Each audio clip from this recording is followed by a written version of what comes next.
વલસાડ જિલ્લાના મુખ્ય મથકથી જે ગુંદલાવ તરફ જતો રસ્તો છે ત્યાં બ્રિજની જે કામગીરી ચાલુ છે તેમાં આજે જે ઘટના બનવા પામી છે તેમાં સ્થળ પર અમે ગયા હતા અને તે ઘટનામાં જે P1 P2 પિયર છે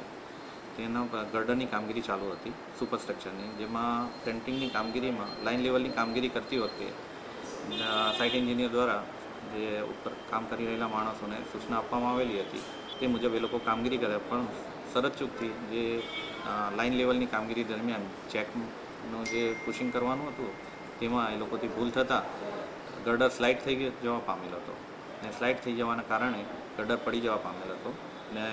એના લીધે જે ઉપર શ્રમિકો કામ કરી રહેલા હતા 5 જણા તેમને ઈજાઓ થઈ હતી. એ બધાને તાત્કાલિક નજીકની હોસ્પિટલમાં શિફ્ટ કરવામાં આવેલા હતા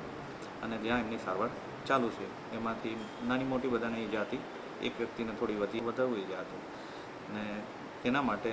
ઈજાદાર પણ જે નાની ઈજા છે તેના માટે 1 લાખનું વળતર આપવામાં આવી રહ્યું છે અને વધુ ઈજા છે તેને 2 લાખનું વળતર ચૂકવવામાં આવશે તથા જે ઇન્સ્યોરન્સ છે તેમાં પણ એમને જે નિયમ મુજબ છે તે મળશે. વધુમાં આ બનાવ માટે અમે ઈજાદારની નોટિસ આપવામાં આવેલી છે, ત્યાં એનો ખુલાસો પણ માંગવામાં આવેલો છે તથા ફરી ઘટના ન બને તેના માટે તાકીદ કરવામાં આવેલી છે. માર્ગ અને મકાન વિભાગ દ્વારા ગુણવત્તાયુક્ત કામ થાય તેના માટે હંમેશા પ્રયત્નશીલ રહે છે અને કોઈ ઘટના ફરી ના બને નાની કે મોટી તેના માટે ખૂબ જ કાળજી લેવામાં આવી રહી છે.